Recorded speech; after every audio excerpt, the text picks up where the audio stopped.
Porque uma coisa sempre contraditória, por exemplo, nesse dado que a Fih falou, é a pessoa, ela fala o seguinte: o que você quer? Eu quero viver da minha paixão e eu quero ter estabilidade. Cara, é contraditório.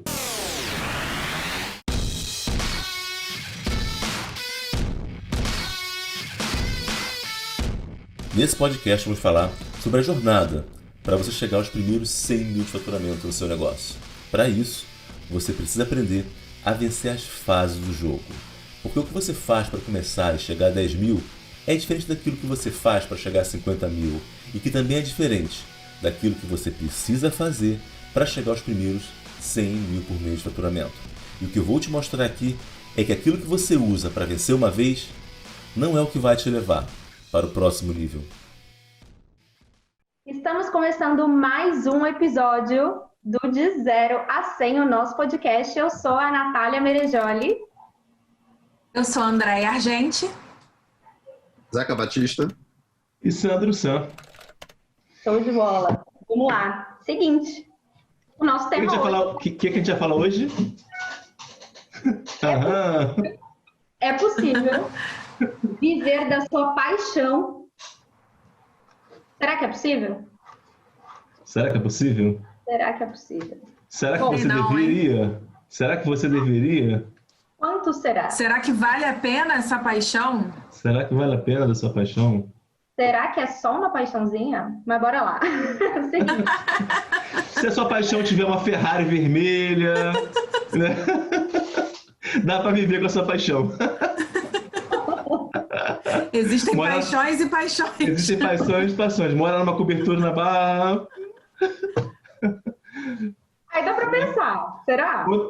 Ou em Florianópolis, né, Natália? Floripa, show de bola, gente. Se for em Floripa, eu acho que dá, aí já vale a pena. Vamos lá. Vamos lá. Eu tava dando uma olhada e eu achei super curioso, inclusive, que o LinkedIn divulgou este ano de 2020, Índice de Oportunidades 2020.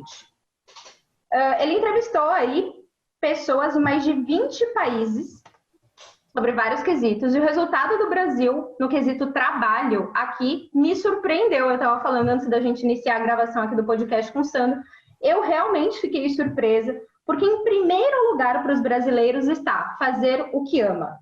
Segundo lugar vem estabilidade e segurança. Em terceiro lugar, equilíbrio entre vida pessoal e profissional.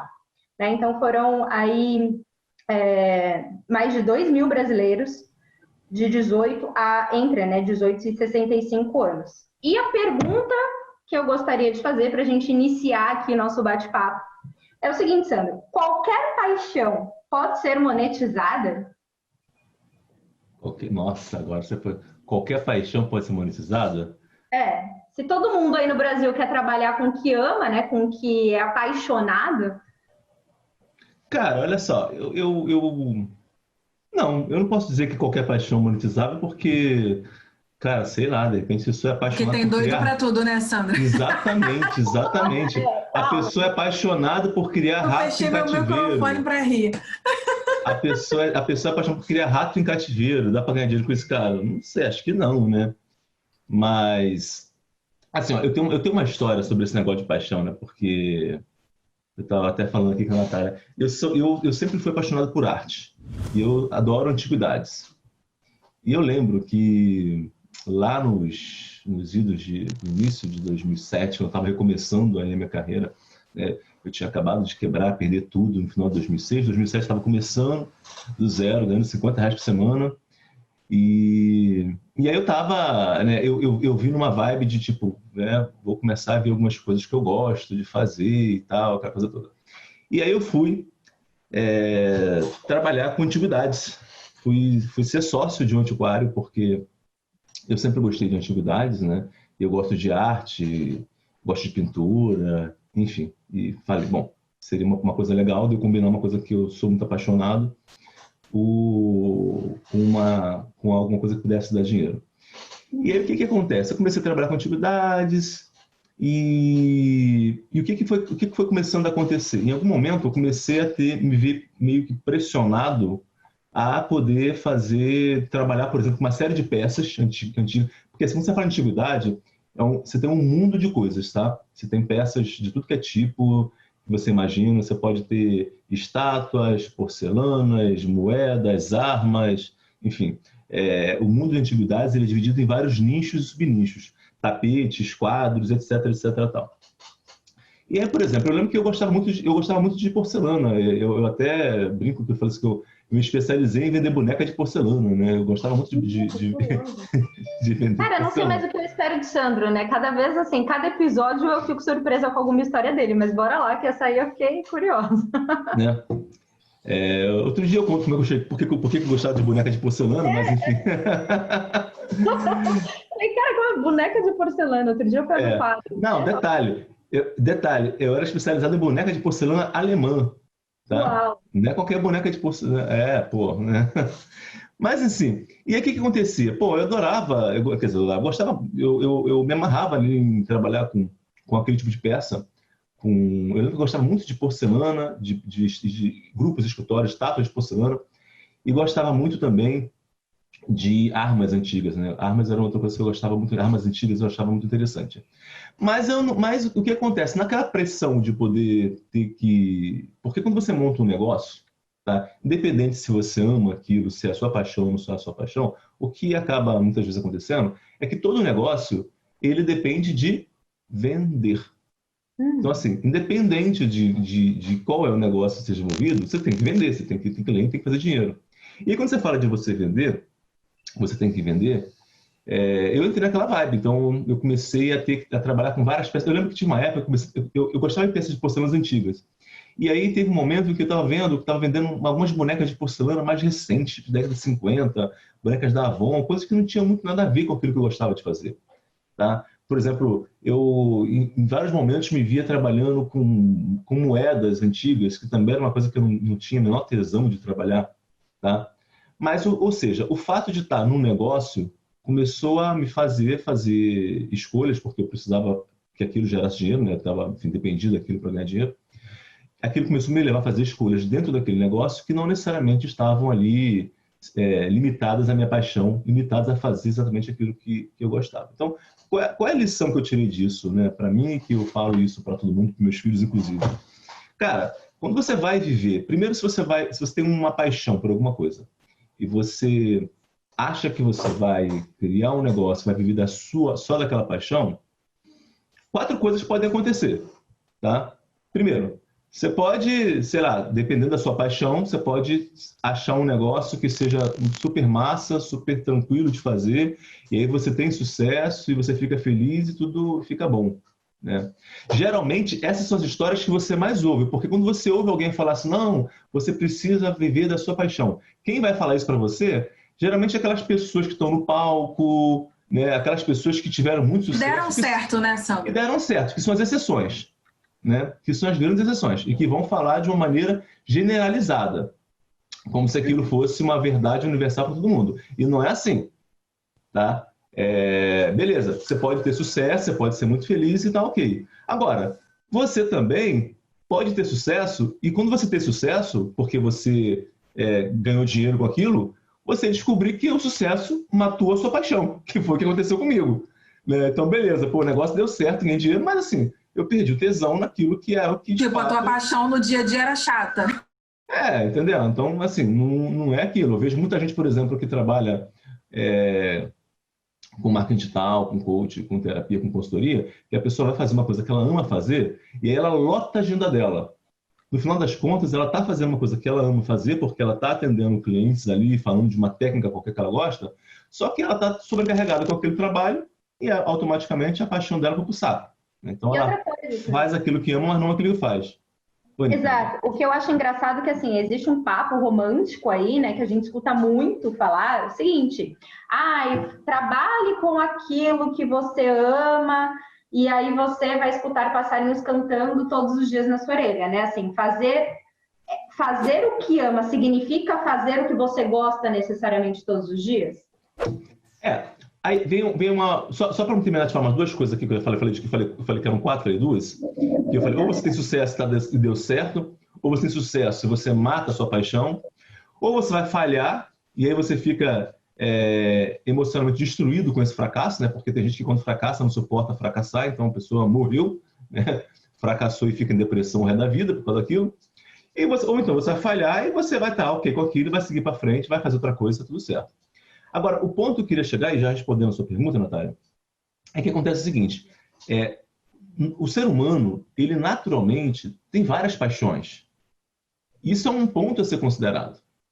Porque dificilmente você vai encontrar alguém que só goste de uma coisa. Ah, eu só gosto de pintar, eu gosto muito de escrever. Mas, cara, a pessoa não é que ela gosta. A pessoa gosta de escrever, gosta de andar de patinete, gosta de surfar e gosta de estudar contabilidade, entendeu? Então, geralmente, o ser humano, ele é assim, ele tem várias paixões. E isso é natural, isso é da natureza do ser humano. Essa coisa de você fazer um trabalho, uma coisa só, é algo que surgiu da Revolução Industrial, né? Que bota o cara numa fábrica para o cara poder ficar apertando parafuso ali dentro. E aí especializa o trabalho. Mas o ser humano em si, ele não tem essa natureza do trabalho ultra especializado.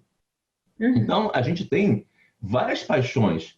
Quando você fala de, vou viver da minha paixão, o que também muitas vezes acontece, inclusive naqueles casos de pessoas que supostamente têm sucesso, é que elas começam a fazer uma coisa que elas gostam, elas atingem um determinado nível de sucesso naquilo que elas gostam e elas enjoam, ficam de saco cheio daquilo e querem partir para uma outra paixão, para uma outra coisa, porque elas não querem, elas querem variar, né? O cara quer ser bígamo, não quer uma coisa só, quer fazer várias outras coisas. Enfim, então, respondendo a tua pergunta, eu acho que rola essa... É importante você entender que essa decisão de achar uma coisa que você ama e viver de uma coisa que você ama, ou achar que você vai fazer uma coisa que você ama e você nunca mais vai trabalhar com isso, é uma grande falácia, né? Não dá para você construir um negócio fazendo uma atividade que você ama sem você ter que sujar a mão cuidando de vendas, cuidando de marketing, cuidando de finanças, cuidando de outras coisas que eventualmente podem não ser coisas que estão ali íntimas e que você gosta. Aí você pode falar assim, mas eu não posso terceirizar, contratar alguém? Cara, depende. Se você tiver dinheiro, se você tiver tamanho suficiente, você pode, mas nem todo mundo consegue começar fazendo isso, né? Segundo, depende até que ponto você quer crescer ou quer impactar mais pessoas com o seu trabalho, porque se você, por exemplo, adora cozinhar e você fala, vou montar um restaurante porque eu adoro cozinhar. Aí você vai lá, minha paixão é cozinhar, vou montar um restaurante. Quando você monta um restaurante, para o restaurante ter sucesso, não adianta você ser um excelente cozinheiro. Se o restaurante não tiver um bom branding, uma boa marca, se não tiver clientes, se não tiver uma estrutura de gestão, né, não vai funcionar. Se você não abrir outras filiais desse restaurante, você não vai expandir, você não vai crescer. Então, assim, você precisa considerar todas essas questões quando você pensa que você vai viver da sua paixão, fazer o que você ama e nunca mais vai trabalhar na sua vida. Perfeito. Na hora que você estava falando, Sandro, sobre essas antiguidades, eu estava lembrando de um programa que tem num canal aberto, aquele Trato Feito. Trato Feito. E as pessoas levam, né, para vender ali as antiguidades, né?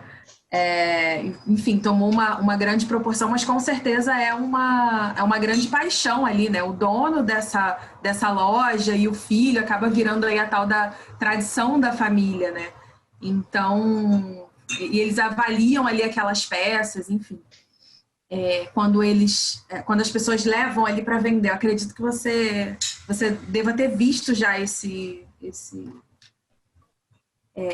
canal, né? Esse programa que tem ali.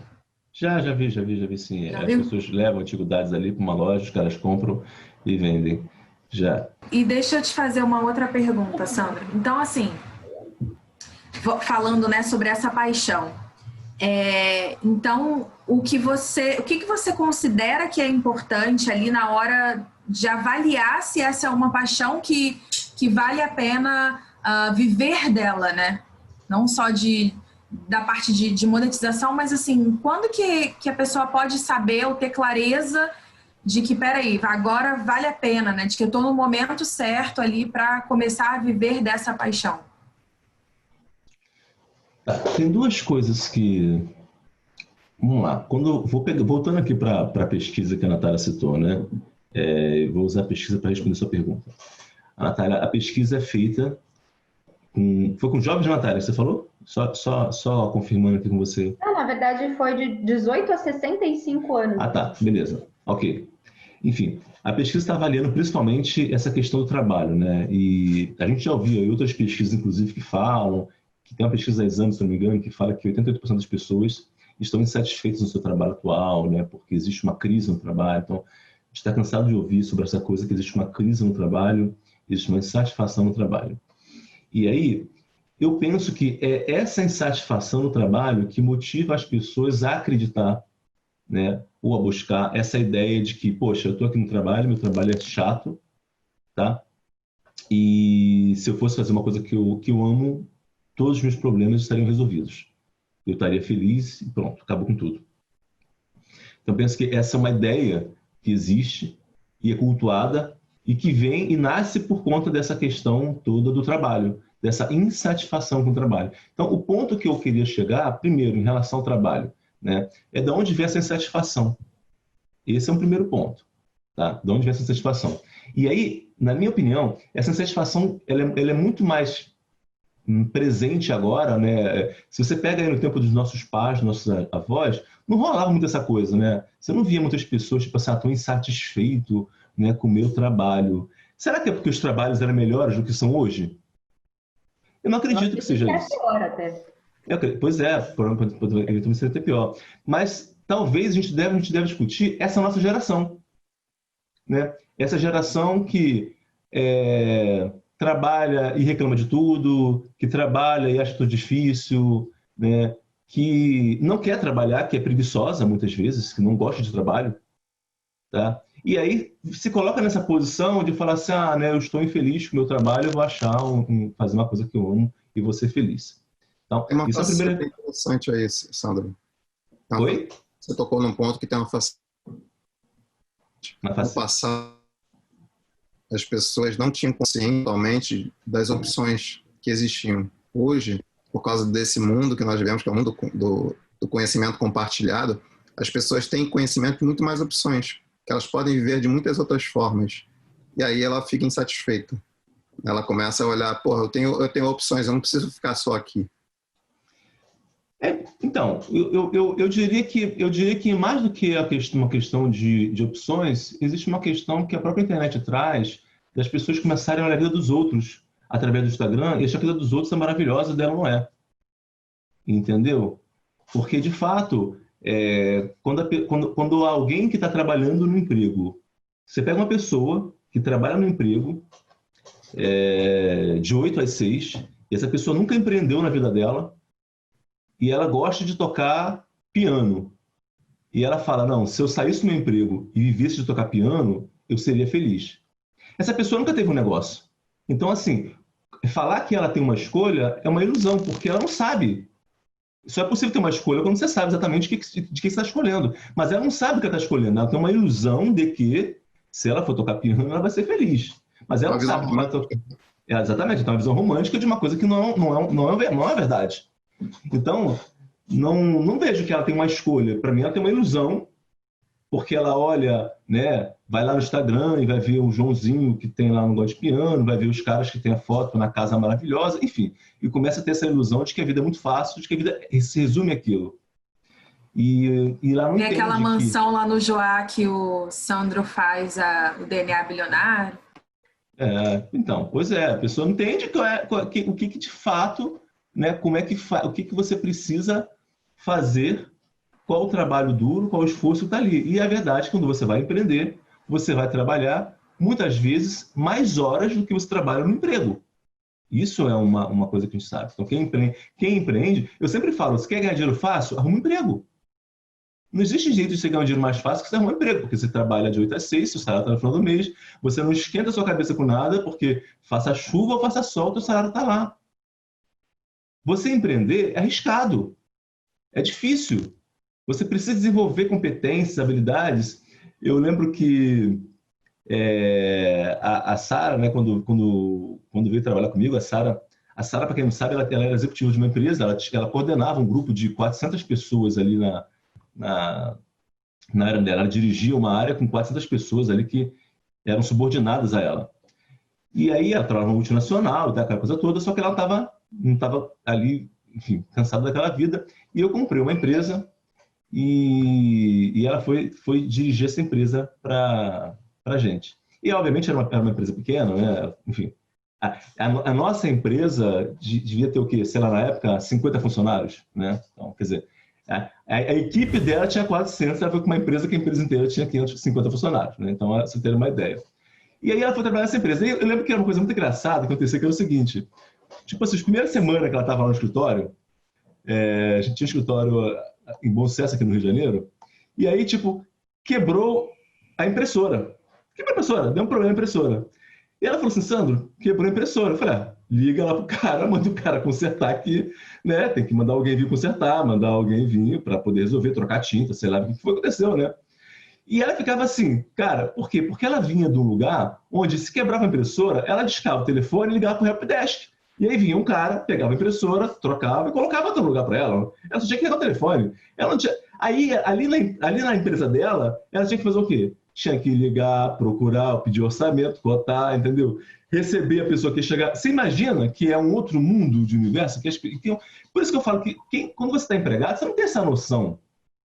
Entende? Você não tem essa noção. É uma visão muito romântica achar que você vai montar um negócio e vai ser tudo 2.000 maravilhas, vai ser muito fácil você fazer qualquer coisa e você ter sucesso assim, tá? Uma outra coisa que é importante considerar, o que eu consideraria, tá? No lugar de você olhar para uma paixão, porque eu penso que a paixão ela não vai...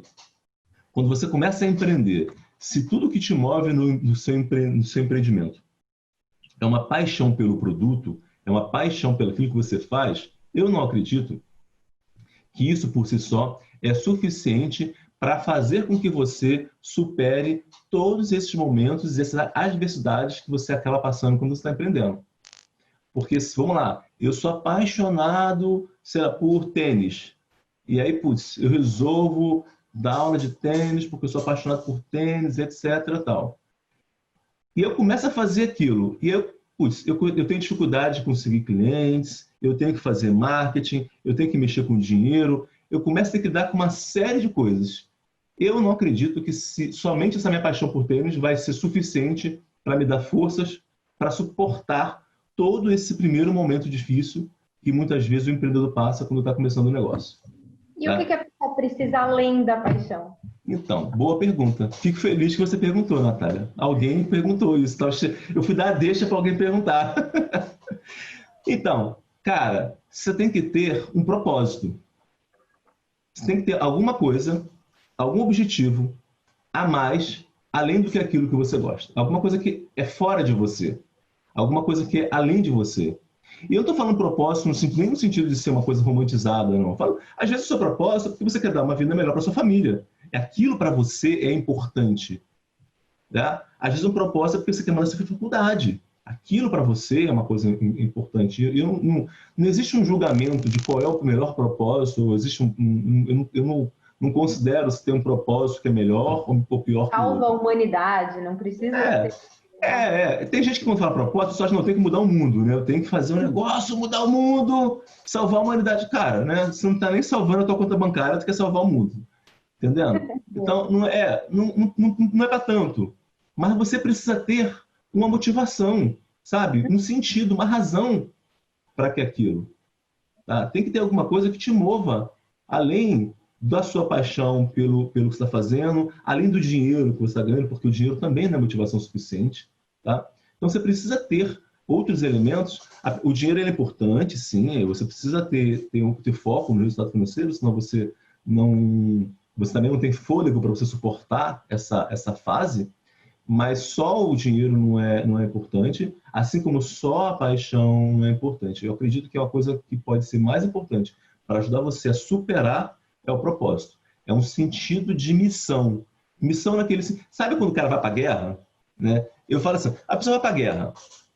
Aí, cara, na guerra, o comandante fala para você, senhora, Zeca, sua missão é chegar lá no quilômetro 32 e dar um tiro no inimigo. Aí o Zeca vai andar, pô, o quilômetro 32 é longe pra cacete. Você consegue, assim, ó, o Zeca não vai ficar pensando, poxa, mas será que eu tenho que ir no quilômetro 32? Cara, é a missão não se discute. Entendeu? Missão tu não discute. Missão, tu fica assim, cara, eu tô cansado, nossa, eu vou parar aqui, ó, vou desistir de ir, o comandante me deu essa missão aqui, mas tô muito cansado, não vou não. Não existe essa possibilidade, entendeu? Eu não consigo conceber isso. Por quê? Porque a missão você não discute. Você não discute missão. Você não discute o sentido, entendeu? Você vai fazer pronto, não importa o quão difícil seja. Porque, independente do que aconteça, você tem que cumprir a missão. Então, o sentido de missão é o que eu acredito que faz com que você, de fato, consiga levar o seu negócio adiante, né? É o que faz com que você consiga acordar cedo, fazer live, fazer conteúdo, fazer coisas para as quais você muitas vezes não se sente preparado para fazer coisas que muitas vezes você não se sente confortável para fazer. Então, quando você traz um sentido de missão para o seu trabalho, né, traz uma responsabilidade, um comprometimento para o seu trabalho, aí eu acredito que você consegue, de fato, ter a motivação necessária para poder fazer com que o seu trabalho frutifique, para que você consiga ter resultado e para que você consiga gerar resultado para outras pessoas também. Sandro, veio uma ideia interessante, né? A pessoa está lá no trabalho dela, de 8 às 6, e lembra da maldição bíblica, né? Você vai ganhar o pão de cada dia com o suor do teu rosto. E aí ela tenta fugir dessa maldição através da paixão.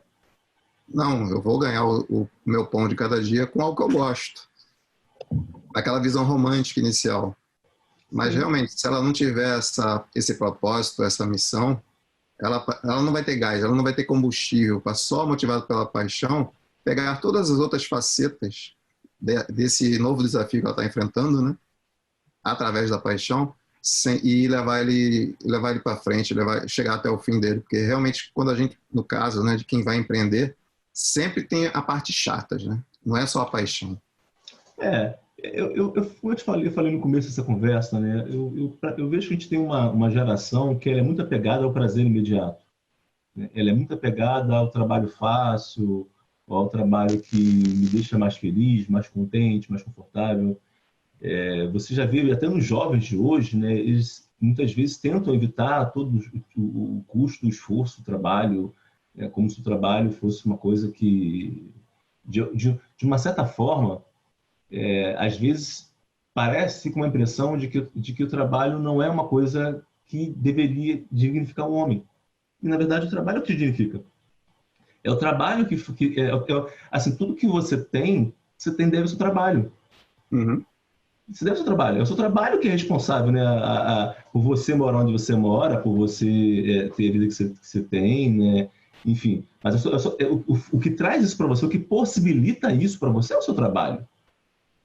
Então, essa perspectiva que muitas vezes as pessoas têm de querer fugir do trabalho difícil, de querer achar o trabalho mais fácil ou o trabalho que me dá mais prazer, porque na verdade, uma tentativa de você evitar qualquer coisa, né? De você simplesmente fugir e não ter nenhum tipo de compromisso. E eu não consigo imaginar alguém que vai de fato conseguir ser feliz vivendo esse tipo de vida.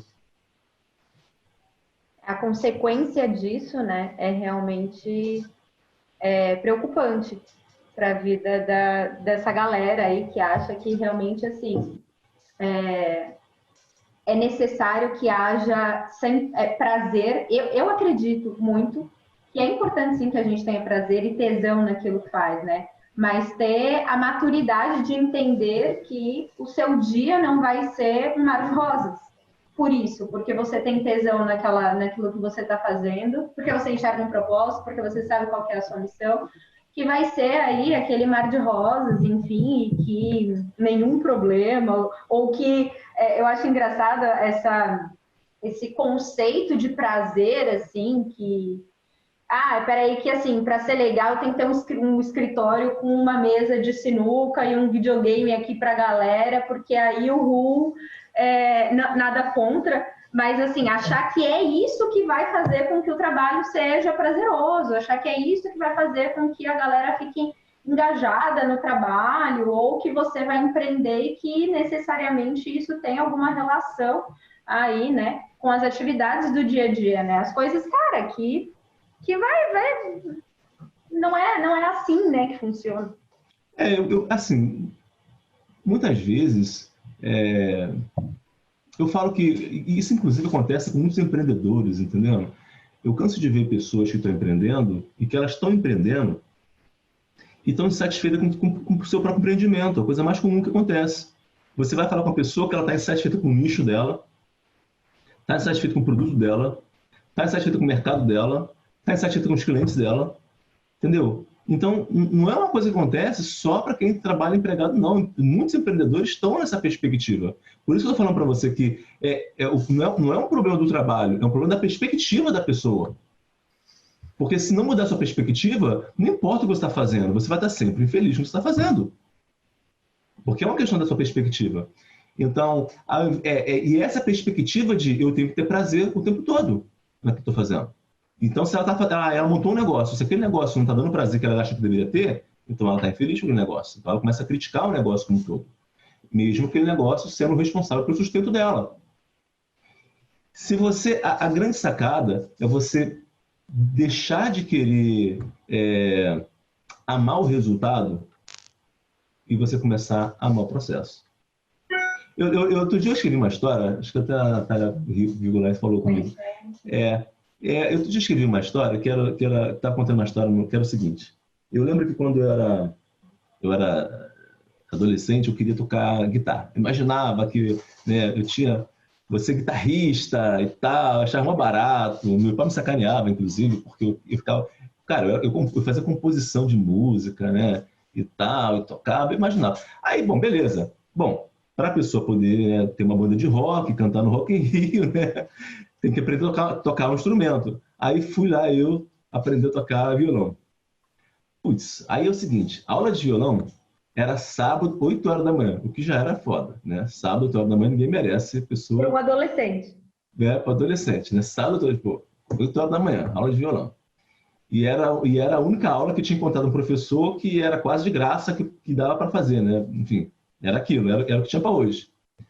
Aí fui lá, pô, né? O cara tinha um violão, ia lá, aí comecei, chegava lá cedo, de manhã, cheio de preguiça, começar a tocar violão. Primeiro dia, segundo dia, meus dedos doendo pra caramba, porque o violão, você começa a aprender a tocar violão, machuca o dedo, né? Então, até você criar aqueles calos assim e tal, aquela corda finazinha no seu dedo vai te cortando o dedo, vai machucando. Cara, eu fui 1, 2, 3, como foi as 4 aulas, desisti. Não aguentei fazer. Aí você fala, cara, eu era apaixonado por tocar guitarra, por ser artista? Não. Eu era apaixonado pela ideia que eu tinha de estar em cima de um palco tocando com um monte de gente. Aquela ideia é que eu era apaixonado. Mas eu não era apaixonado por aquele processo. Eu tenho certeza que se eu tivesse que algum dia, mesmo que eu soubesse tocar violão, tivesse que tocar num bar, o bar vazio, com 2 pessoas, eu não ia conseguir tocar. Por quê? Porque aquela não era a minha ideia de sucesso, não era aquilo que eu queria. O que eu queria era aquela coisa idealizada que eu tinha de estar num palco cheio de gente, estar cantando. Só que o palco, ele é um resultado de um processo. E se você não amar o processo, você não vai chegar no palco. E é a mesma coisa que acontece com muitos empreendedores. Por quê? O cara vai lá e olha a pessoa no Instagram. Igual o André falou, vai lá e vê lá, né, o pessoal que está lá na mansão, que está comendo, bebendo, artista, celebridade, aí vê e fala assim, cara, essa é a vida que eu quero. É essa a vida que eu quero para mim. E ela começa a ficar infeliz com aquilo que ela tem. Porque aquilo que ela tem não é aquilo que ela quer. Ela quer aquela vida. Né? Ela quer aquela vida.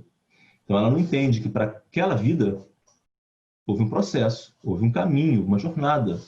Né? Uma jornada. E não foi uma jornada que foi sempre assim. Né? Aquela vida, ela é um prêmio que você mereceu por um trabalho que você fez. Por uma coisa, por um resultado que você desenvolveu. Ela vem através de um resultado que você desenvolveu. Ela não vem através de uma vontade que você tem muito grande, por maior que seja a sua vontade. Né? Eu queria muito, rezo todo dia porque eu queria muito essa vida. Não vai acontecer porque você tem muita vontade. Vai acontecer se você tiver trabalho. Entendeu? Vai acontecer se você tiver trabalho.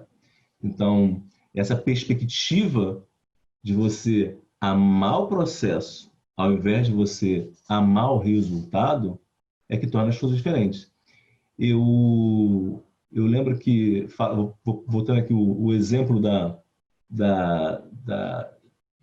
que a André deu exemplo aqui, né, do evento que a gente fez na casa, né, na mansão que a gente faz, eu lembro que, nossa, primeira vez na minha vida em que eu pensei na possibilidade de fazer, poxa, um dia eu queria fazer um evento em uma mansão. Pensava assim, né? E eu tinha aquela coisa, nossa, pintou essa ideia. Eu não sei quantos anos levou para essa ideia se concretizar a primeira vez. Eu não sei, sinceramente eu não sei. E sabe o que é interessante de eu não saber? É porque eu tive essa ideia e visualizei isso no momento e depois eu passei a focar no processo. Eu não fiquei contando meus dias, esperando o dia em que aquilo ia acontecer. O dia que aconteceu foi natural. Já estava assim, já era certo para mim que ia acontecer. Era uma questão de fazer o que tinha que ser feito, que aquilo ia acontecer. Então, eu não tinha foco naquele resultado, eu tinha foco no processo. Cara, o que eu tenho que fazer hoje? O que eu tenho que fazer amanhã? O que eu tenho que fazer depois de amanhã para que eu consiga fazer aquilo que eu, de fato, quero fazer? E aí você começa a focar no processo, focar no dia a dia. Perfeito. E essa questão dessa perspectiva, né, com relação à satisfação, ela envolve bastante a questão da maturidade, né, Sandra? Porque quando a gente está falando de um negócio, a gente precisa ter essa maturidade, esse entendimento que vai trazer essa perspectiva, né? E ser adulto, ter essa maturidade, envolve fazer coisas que a gente gosta e fazer coisas que não são tão agradáveis assim, que é exatamente o processo que você está falando, né? Eu penso que você tocou num ponto importante, que é essa questão da maturidade, né?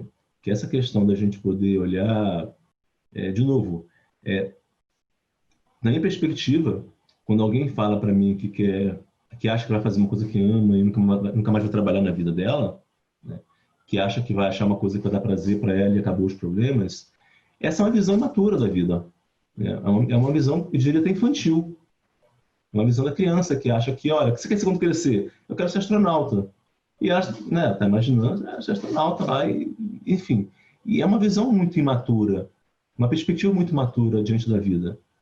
E essa imaturidade que faz com que muitas pessoas acabem ficando deprimidas quando estão fazendo um trabalho que não é aquilo que elas querem fazer, porque ao invés de focar naquilo que elas têm controle, naquilo que elas precisam focar para chegar no resultado, elas estão focando o tempo todo no que elas não têm. Eu não tenho essa mansão, eu não tenho aquele carro, eu sou infeliz porque eu não tenho aquele carro. Eu trabalho e não consigo ter essa casa, igual a do fulano que eu vi no Instagram. Eu trabalho, não consigo ter aquela vida igual do cicrano que está viajando pelo mundo, né? Então a minha vida é uma merda, né? Eu sou um merda e tá tudo errado e pronto. E ela perde total referência, né? Total referência. Muitas vezes ela começa a idealizar uma vida que ela nem imagina como é. Nem imagina como é, né? Ela nem sabe se ela vai gostar de viajar. Eu não gosto de viajar, entendeu? Tem gente que ama, eu não gosto de viajar. Cara, você vai falar para isso, não, porque você vai trabalhar viajando o mundo, nossa, eu vou odiar, né? Não quero, né? Não gosto, eu gosto de ficar aqui, no escritório da minha casa, eu gosto de fazer lasanha com a minha família, entendeu? Prazer para mim, eu gosto de fazer lasanha com a minha família, eu gosto de ir para Búzios, entendeu? Eu gosto, isso que me deixa feliz, entendeu? Então, quando você começa a criar, quando as suas referências de sucesso são referências de terceiros, porque as pessoas têm referência de um sucesso que elas nunca tiveram. Elas não sabem o que é o sucesso. O sucesso é uma miragem que elas olham e desejam, mas elas não sabem, elas não apalparam aquilo, elas não pegaram aquilo, sabe? Não pegaram aquilo. O sucesso é uma foto no Instagram. Entendeu? Ela não sabe, ela não pegou aquilo, ela não sabe se aquela vida vai de fato deixar ela feliz. Ela não sabe. Ela não sabe. Ela viu o cara rindo na foto e acha que, pronto, nossa, se eu tiver uma casa dessa, também vou rir nessa foto. E pronto. Entende? Essa semana, inclusive, teve um vídeo da Natália Arcuri, assim, que mexeu muito comigo. Eu acho essa mulher bem incrível, assim. E ela... Assim, eu gostei muito, assim, dessa vulnerabilidade que ela colocou ali, sabe?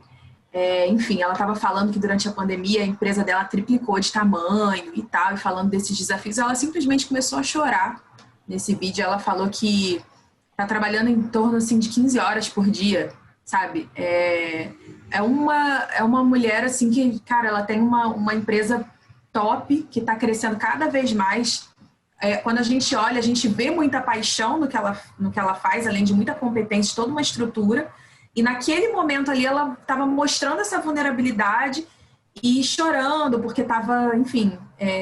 eu acho que falta um pouco dessa verdade, sabe? Das pessoas conseguirem enxergar isso, porque ela literalmente está ali vivendo da paixão dela, e ali ela estava expondo, né, com naturalidade ali tudo que aconteceu, tudo que estava acontecendo, tudo que ela estava vivendo ali. Isso é muito pouco exposto, né? As pessoas acabam não mostrando assim os bastidores disso, mas ela está trabalhando 15 horas por dia.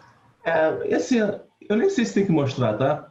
Eu não sei se é uma questão de novo, se eu pensar que o problema é que as pessoas não mostram, eu tô delegando para um terceiro uma coisa, né? O ponto sou eu. O que que eu quero? O que para mim é importante? Né? O que para mim é importante? Então, meu convite é para as pessoas mergulharem nelas, não no fora, não no que os outros estão fazendo, entendeu? Mas nela, no que ela quer, o que de fato é importante para ela, o que de fato ela sabe que pode melhorar, deixar ela feliz, entendeu? Então, focar naquilo que ela tem controle, na sua própria identidade. As pessoas têm cada vez mais perdido um pouco da sua identidade, porque você olha o fulano no Instagram e você quer ser igual àquele, aí você olha o outro que quer ser igual àquele também, você olha o outro que quer ser igual àquele também, e seus referenciais ficam muito confusos, e você vai perdendo um pouco de quem você é, de que você quer. O que a gente vê são pessoas que, no CDAV, as pessoas às vezes chegam, vão fazer a sessão de posicionamento. E uma das coisas que eu vejo que é o maior obstáculo da pessoa encontrar um posicionamento é porque encontrar um posicionamento passa por você definir sua identidade. Quem que eu sou? E se você não sabe quem você é, como é que você vai definir que posição você quer ocupar nesse mundo? Como? Porque quando você fala assim, olha, fulano, qual o seu posicionamento? A pessoa não consegue escolher, não consegue definir. Por quê? Porque ela não sabe quem ela é. Ela não sabe o que ela quer. Ela não sabe o que ela quer. Ela olha para tantas coisas que são interessantes, ela não sabe o que ela quer. Porque todos os referenciais dela estão para fora. Estão olhando para fora. Tudo que ela pensa são em relação aos terceiros, aos que os outros têm, ao que os outros fazem, e ela não para poder pensar em quem ela é e o que ela, de fato, quer. O que ela quer? Por que ela quer aquilo? Por que você quer ter o que você quer? Por que você quer fazer o que você quer? Quais são suas expectativas? Então, a gente volta de novo para o propósito, né? Volta para a questão do autoconhecimento. Eu tenho que entender quem eu sou. Né? E aí sim, se eu entendo quem eu sou, eu entendo para onde eu quero ir, eu entendo por que eu quero ir, que é o meu propósito. Né? Qual é a razão, qual é o motivo que me leva a querer fazer aquilo? Por que eu quero ter essa coisa? Então, o caminho para a gente poder ter um trabalho ter esse trabalho aí, né? Vou pegar essa frase que a Natália falou de como é que eu faço para eu poder trabalhar e trabalhar com o que eu amo, né? Nunca mais ser feliz, nunca mais ter que trabalhar na sua vida. O caminho para isso, na minha opinião, é você passar a amar aquilo que você faz. Porque se você passa a desmistificar o trabalho como uma maldição, se você passa a deixar de olhar o trabalho como uma maldição, se você passa de deixar de olhar o trabalho como um mal necessário e passa a olhar o seu trabalho, a honrar o seu trabalho, independente de qual seja o seu trabalho, mas você passa a honrar o seu trabalho, a ver o seu trabalho de uma maneira legítima, de uma maneira que está contribuindo para você com sucesso. E quando eu falo honrar o seu trabalho, não estou dizendo que você tem que se acomodar. Você pode estar fazendo uma coisa, tá feliz no seu trabalho, contente com o que você está fazendo e tá pensando no futuro. Está crescendo, está melhorando. Não quer dizer que você tem que ser estático. Só quero dizer que você tem que estar presente no que você está fazendo. Tem que estar focado no que você está fazendo. Tem que estar, de fato, gostando do processo. Porque, sabe, é um processo. Crescer, ser feliz, você crescer um negócio, crescer uma empresa, fazer 7 dígitos, 6 em 7, 8 dígitos, é um processo. E é um processo de longo prazo, é um processo que exige uma visão, que exige uma coisa que falta muito nas pessoas hoje, paciência. sabe? Paciência. Você tem que ter paciência para poder fazer as coisas. Nem todo mundo tem o mesmo ritmo, nem todo mundo sai do mesmo ponto de largada, nem todo mundo tem os mesmos pré-requisitos. Então você precisa ter paciência com você mesmo, ter paciência com o que você está fazendo. Então, quando Sandro, Oi. tem os 4 P's do marketing. Você acabou de inventar os 4 P's do trabalho, né? Paixão, propósito, processo e paciência. Botaria pessoas. Agora Eu deixa eu ainda saber a fico resposta. pensando numa coisa, né? O quê? Por que que você acha assim, porque beleza, a gente discutiu aqui durante o podcast nessa perspectiva, partindo do ponto de que as pessoas, elas, elas acreditam que elas podem trabalhar com aquilo que amam, mas eu percebo, inclusive até nos atendimentos ali, que tem muita gente que tem uma crença muito forte justamente do contrário, que assim, que cara, trabalhar com o que ama é uma ilusão, que é o que a gente estava falando antes de começar o podcast, né? No nosso, sei lá, no seu meio e no meu meio e talvez aí de outras pessoas, exista muito forte essa coisa, eu acho que no marketing digital essa coisa do, cara, não, sabe, a galera ser assim realmente muito apaixonada por aquilo que faz, mas eu percebo que, eu não sei se por tudo isso que a gente discutiu aqui, essa insatisfação, né, das pessoas, esse não reconhecimento aí da própria vida, dos méritos e dos processos dela, enfim, eu não sei se o mundo corporativo está falido, porque no corporativo, dentro do universo, assim, do mundo corporativo, as pessoas estão insatisfeitas e elas sim acreditam que viver daquilo que ama é uma ilusão. Existe uma massa, existe uma galera que acredita nisso, e aí eu fico pensando se o mundo corporativo, assim, para onde caminhou o mundo corporativo? Porque, cara, dentro das empresas e das multinacionais, as pessoas têm burnout, as pessoas estão no esgotamento, as pessoas detestam o trabalho e elas não acreditam que elas podem viver daquilo que Então, amam. vamos lá. São coisas diferentes, tá? O que a gente, em um momento aqui, eu falei que você não pode. Aliás, eu falei até 4 coisas que podem acontecer. Você pode ter sucesso e matar, enfim. Mas o grande ponto é que eu não sei se essa pergunta que tem que ser feita. Esse é o ponto. A questão é assim. Você falou, as pessoas não acreditam que é possível ser paixão. Eu não sei que diferença faz elas acreditarem nisso. Porque isso não é importante. Entendeu? Essa não é a pergunta que vai resolver o problema delas. Entendeu? Ela não vai resolver o problema dela na hora que ela passar a acreditar que é possível viver da paixão dela. Ela não vai resolver, ela vai criar um outro problema. Entendeu? Esse é o ponto. Então, é por isso que eu tô falando. Não é sobre essa perspectiva, né? Não é para isso que ela tem que olhar. Não é para isso que você tem que olhar, entendeu? Então, assim, essa é a pergunta errada a ser feita. Porque isso não vai mudar nada para ela. Não vai fazer com que ela fique melhor, porque a vida dela é melhor e que ela passe a ser feliz. Não vai mudar nada. Porque não é aí que está o problema. O problema começa na primeira perspectiva dela. De por que o trabalho dela está deixando ela infeliz. Essa é a primeira pergunta que tem que se fazer. Por que meu trabalho me deixa infeliz? Até porque tem pessoas que vão nessa ideia de vou viver da minha paixão, porque elas querem só fugir do trabalho dela, porque elas querem ter um chefe. E ela se apega a qualquer outra ideia para poder rejeitar a ideia de ter um chefe.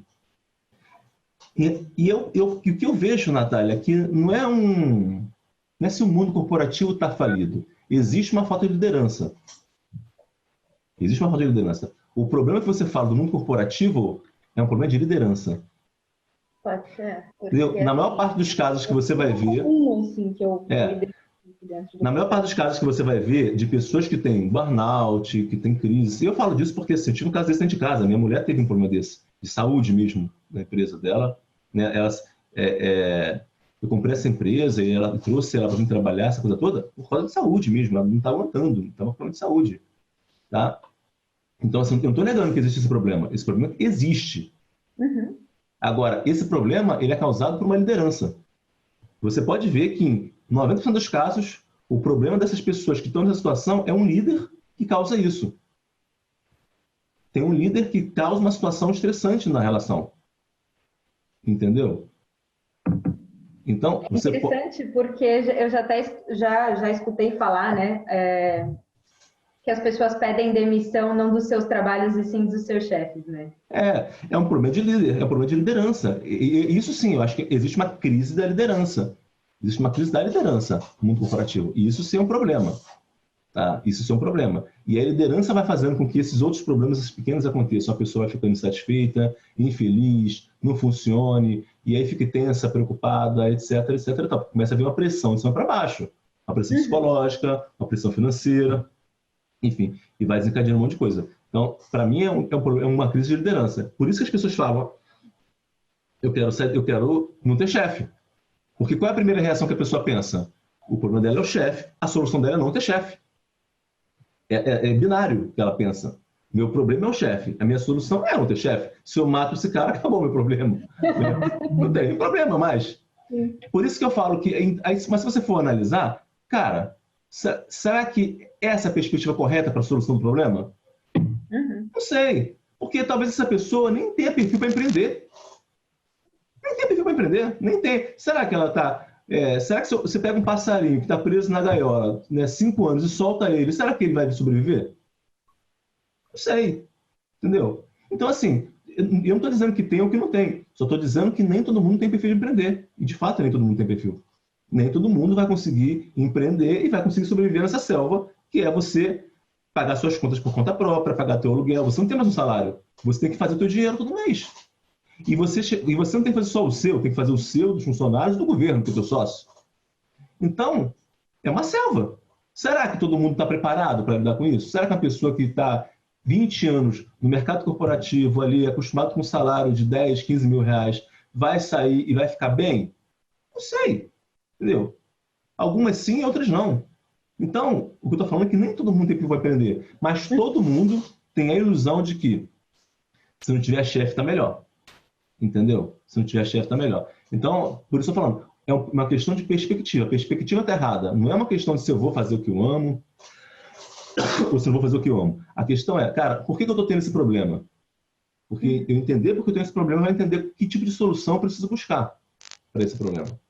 Sandro, um ponto que foi tocado aí pela Natália no início, ela foi elencando aí algumas coisas, acho que o segundo item lá, numa das partes da pesquisa, é que a pessoa buscava estabilidade, né?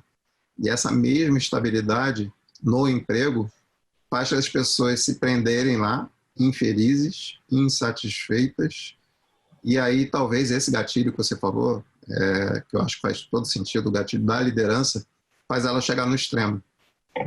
Eu vivi exatamente isso.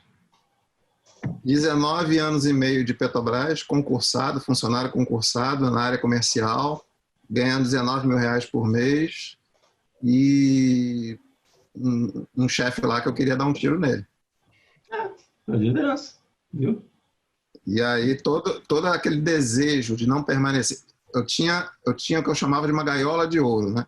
Concursado, estabilidade. Aquela estabilidade que quando saiu a possibilidade de eu sair da empresa, as pessoas que poderiam sair como eu saí, elas, você é louco, né? Como é que você vai sair daqui? A pessoa também estava sofrendo, ela também não estava satisfeita, mas ela não tinha aquela coragem de encarar esse processo com paciência, né? Que você não se torna empreendedor. Nem todo mundo tem perfil para ser empreendedor e nem todo mundo que encara a disposição de se tornar um empreendedor tem paciência para amadurecer. Né, Claro, é um conjunto novo de habilidades, de técnicas, de ferramentas que você precisa, principalmente habilidades, competências que você precisa adquirir. E competência, habilidade é uma coisa que cada um tem um ritmo. Tem gente que aprende a andar de bicicleta com 2, 3 dias, tem gente que leva 6 meses. Sim. Tá? Então, o que é o ideal? O ideal é você, ainda no seu emprego, ir adquirindo essas habilidades, para que você possa estar mais preparado. Entendeu? Então, esse é um ponto. Mas, de novo, a questão não é a pessoa não ter chefe. Eu acho que o problema é essa visão que as pessoas têm. Porque uma coisa sempre contraditória, por exemplo, nesse dado que a Fih falou, é a pessoa, ela fala o seguinte: o que você quer? Eu quero viver da minha paixão e eu quero ter estabilidade. Cara, é contraditório. Pois é, e estabilidade e segurança ficou em segundo lugar. E ótimo, sabe o que é muito bom também? Ó, terceiro lugar, equilíbrio entre vida pessoal e profissional. Quando a gente sabe aí, né, que quando você passa a empreender, você vai trabalhar, suar a camisa dobrada, né? Pois é uma total ilusão. Então, assim, ela não quer empreender. Ela não quer empreender. Então, Ela não no quer final empreender. das contas, essa pesquisa nos mostra que os brasileiros estão iludidos. Não quer empreender, o cara não quer empreender, ele quer ser do chefe. Ele não quer ver a sua paixão, ele quer ser do chefe. Se você colocar um outro chefe para ele, que não vai perturbar tanto ele, ele vai ficar feliz. Pode crer. Vai ficar mais 10 anos na empresa. Que loucura. Entendeu? É o chefe, é só trocar o chefe. E você sabe assim, né? O Zeca falou uma coisa que me lembrou uma história que estava lendo essa semana, que essa história de quando ele queria ser da empresa, né? Todo mundo ficou falando, você é maluco, né? E é muito natural, porque tá vendo uma história essa semana, na verdade era uma metáfora que o cara falava assim, que ele estava conversando com um pescador, e o pescador estava com um balde cheio de caranguejo. E aí ele falou assim, bom, esse balde está aberto, você não tem medo dos caranguejos fugirem, né? Subir pelo balde e fugir do balde? E aí o pescador falou assim, não tenho medo não, porque tem muito caranguejo dentro do balde. Sabe o que acontece? Toda vez que um caranguejo começa a querer sair, vem o outro e puxa ele. E aí ninguém sai do balde. Ai, ai. Meu irmão, pô, esse negócio do caranguejo foi interessante mesmo. Tinha muito caranguejo no meu balde. Né? Eu ainda estava vendo aqui assim, ó.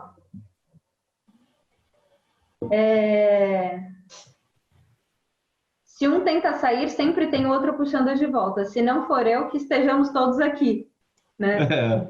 Onde você leu isso? Davi Braga, fuja da síndrome do caranguejo. Aí, ó. Tá vendo? Que fala exatamente isso, né? A verdade é que isso representa um comportamento muito comum na sociedade. As pessoas, ao verem que uma está tomando a iniciativa de crescer na vida, tentam impedir, fazendo de tudo para que ela continue junto dentro do balde sem avançar. Isso em todas as áreas. Sociólogos e neurocientistas estavam estudando esse comportamento humano, que as pessoas agem dessa forma de, assim, claro, de um jeito de inveja. Por maldade. Não é inveja, não. Isso é uma questão de autoimagem, tá? Porque, assim, ó, é muito difícil você... Todos nós temos uma imagem de nós mesmos. Todos nós temos uma imagem de que nós somos. E é muito difícil você conseguir fazer uma coisa quando a sua imagem não corresponde àquilo que você quer fazer. Quando existe um conflito entre aquilo que você quer fazer e a imagem que você tem de você mesmo. Então, por exemplo, se você cresce ouvindo, se você acredita no seu íntimo que você é uma pessoa que, sei lá, não gosta de verdura e legume, que verdura e legume não dá certo, você dificilmente vai ser uma pessoa saudável, porque a sua imagem, você vai conseguir comer aquilo. Entendeu? A imagem que você tem é que define aquilo que você consegue fazer. Se não fosse a autoimagem, tudo era muito fácil. Eu estudo uma coisa e faço. Por que você estuda uma coisa e você não faz, não aplica? Porque você se acha incapaz. Simples assim. Você estuda, mas na hora de implementar, você se acha incapaz de implementar aquilo. Por que você se acha incapaz? Porque você acha que aquilo não combina com você. Você acha que você não é capaz daquilo. Então, a sua imagem não está alinhada, muitas vezes, com aquilo que você quer. Então, para você conseguir um determinado resultado, você precisa ser uma outra pessoa que não é a pessoa que você é. Tá? Então, por exemplo, se você hoje, sei lá, ganha 20 mil reais por mês e você quer ganhar 100 mil reais por mês, a primeira coisa que você tem que fazer é deixar de ser quem você é. Por quê? Porque a Natália, que ganha 20 mil, não vai ser a mesma Natália que ganha 100 mil. Não é a mesma pessoa. Entendeu? Então, se você primeiro não mudar quem você é, a sua imagem, você não muda nunca o teu resultado. Entendeu? Você já reparou que tem pessoas assim? A Andrea vai se ligar muito nisso. Tem gente que quer emagrecer e aí vai pra academia. Aí a pessoa, tipo assim, quer emagrecer, fala que quer emagrecer, o médico fala que tem que emagrecer, a pessoa vai pra academia. A pessoa vai pra academia sem a menor vontade de ir. Ela vai reclamando, ela fica lá reclamando, ela fica o tempo todo reclamando. Já viram gente assim? Uhum. E a pessoa fica um mês e desiste. Sim, E ela vai, na verdade, só para provar que ela foi e que ela já sabia que não ia dar certo. Por Pra quê? dizer assim, não, mas eu fui pra academia, tá? Porque a Eu imagem fui, que ela tem mês dela inteirinho, mesma, emagreci. a imagem que ela tem dela mesma é de alguém que não faz aquilo. É a imagem que ela tem dela. Então ela não aceita. Não existe uma intenção naquilo que ela está fazendo. Ela faz a ação, mas ela não tem a intenção. E sem a intenção, ela não consegue ter resultado. Se ela for uma pessoa muito esforçada, ela vai conseguir ir 1, 2 meses, vai emagrecer 5 quilos, depois ela guarda tudo de novo. Porque ela não consegue manter aquilo. Porque não existe um alinhamento entre a ação e a intenção. E não existe esse alinhamento porque a imagem que ela tem dela não é a imagem que ela precisaria ter para estar na academia. Porque para estar na academia, você tem que gostar de esporte, tem que praticar, tem que... Ela não gosta. Olha só, quando eu falo assim, ela não gosta, estou dizendo a personalidade dela. Entendeu? É a personalidade, é a imagem que ela tem. Se ela chegar no dia seguinte e decidir que ela gosta, se ela pudesse ser hipnotizada e ela resetasse o cérebro dela e ela passasse a piscar o olho e acreditar que ela gosta de academia, tudo ia mudar. Tudo ia mudar, só com o pensamento. Por quê? Porque a imagem dela, a imagem que ela faz dela mesma iria mudar. Agora, o que acontece quando você está num grupo social, quando você está na sua família, no seu trabalho, com seus amigos? Todo mundo tem uma autoimagem. O Zeca está no trabalho dele. Tem 10 pessoas lá ganhando 20 mil reais por mês. Dos 10, 9 estão insatisfeitos. Só que eles estão insatisfeitos, mas eles acham que eles são incapazes de sair dali. Uhum. Eles acham, eu não consigo sair daqui. Eu não consigo. Não dá. E quando ele olha para o Zeca, ele não aceita que o Zeca vai sair de lá. Por quê? Porque o Zeca é como eles. Uhum. Ele fala, cara, esse cara tá maluco. Não dá para sair daqui. Esse cara tá louco, não dá. Quando eles olham alguém de fora que conseguiu ter algum resultado, eles conseguem, é fácil. Porque Eles alguém de aceitam. fora... É porque alguém de fora vai falar assim, cara, deu sorte, esse cara deu sorte. Isso é porque tinha um cunhado que ajudou, entendeu? Eu tinha um amigo que era muito engraçado. Toda vez que ele via alguém que saiu do zero e ganhou dinheiro, a gente era moleque, empreendendo as primeiras empresas, e ele falava assim para mim, cara, a gente tem que conhecer alguém, a gente tem que dar uma sorte, a gente tem que conhecer alguém que ajude de alguma maneira. Porque na cabeça dele, o único jeito de ter sucesso era conhecendo alguém que ajudasse, né? Alguém que, sei lá, tem um padrinho, alguém que faz alguma coisa, né? Tem um padrinho, ou então, você dá sorte, cara, alguma coisa no teu colo que você, cara. Então, eu lembro que eu sempre lia muito livros de empreendedores, eu sempre estava buscando referências de pessoas que tinham tido sucesso, porque eu queria achar um caminho, né? Então, eu não tinha mentores, não conhecia ninguém que eu pudesse olhar e perguntar, então minha saída era ler, então eu lia. E eu ficava lendo as histórias, e eu gostava muito de achar histórias de brasileiros. Era difícil achar histórias de brasileiros que tinham saído do zero e conseguido alguma coisa. Mas eu lembro que as raras vezes que eu achava alguém e mostrava para ele, ele falou, pô, cara, mas esse cara dá sorte. Esse cara aí...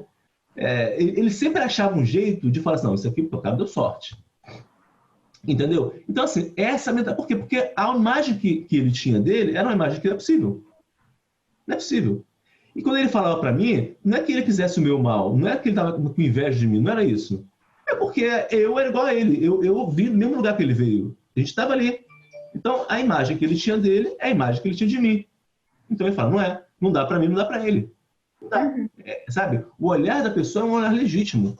Não é o que ela está querendo ser, não é legítimo, não dá. Né? Até porque, se eu saio dali, olha que loucura. Quando eu saio dali, o que acontece com ele? Fica frustrado. Porque agora, uma pessoa que ele conhece, que conviveu com ele, saiu dali. E que ele enxergava como igual, né? E que ele enxergava igual, né? Saiu do balde. Um caranguejo saiu do balde. O que acontece quando sai um caranguejo do balde? Os outros caranguejos ficam o quê? Deprimido. Fica frustrado. Porque eles começam a olhar para eles mesmos e falar, cara, a gente é um merda. A gente é um merda. Uhum. Porque enquanto ninguém saiu, tá todo mundo confortável. Todo mundo é um merda junto. Entendeu? Então ele tem várias desculpas para dar. Porque tá todo mundo ali no balde. Então tem várias desculpas. Não dá, é difícil. E todo mundo e existe meio que um pacto, né? Todo mundo meio que se apoia um no outro. Olha, né? Tá, vamos todo mundo ficar aqui mesmo. né, na merda quentinha, bom, vamos ficar aqui, tá tudo certo. E aí, se um sai, cara, todo mundo olha um por outro e fala, putz, cara, que fedor tá isso aqui, né? Não, e sabe o que eu acho interessante? Que, assim, muitas vezes aquele que sai é atacado pelo grupo, pela galera do balde. Ele é atacado até ele conseguir sair. Depois que ele sai, ele não é atacado mais, não. Então, mas eu não sei, assim, isso é um mecanismo de defesa da galera do balde? De tipo... É um mecanismo de defesa, de proteção, de autoproteção, entendeu? Eu posso acrescentar uma informação. As pessoas não perguntam nada para mim, elas não querem nem saber. Medo de ter uma resposta assim, caraca, ele se deu bem, ou ele se deu mal. Eles continuam lá na vida. E acontece, no meu caso específico, o Sandro tá perfeito aí, as pessoas que tinham idade para se aposentar e saíram, ok, tá todo mundo dentro do mesmo balde, da mesma comunidade. As pessoas que não tinham idade para se aposentar e poderiam sair, 80% daquelas pessoas foram saídas agora, que a empresa foi privatizada.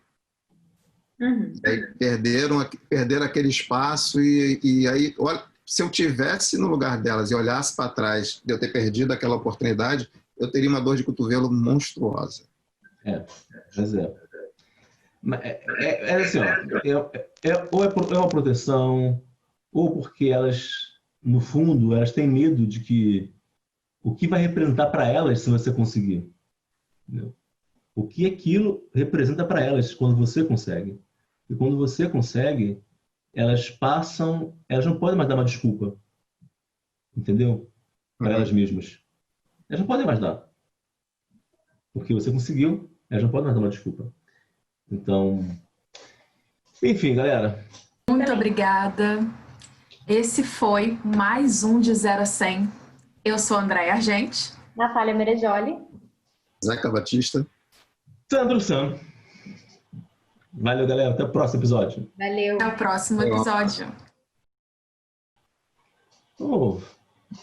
Foi bom para vocês? Viu, Natália? O que eu te falei? O que eu te falei, viu? Agora você Oi? já sabe a resposta. O que foi? Eu falei, agora você já sabe a resposta.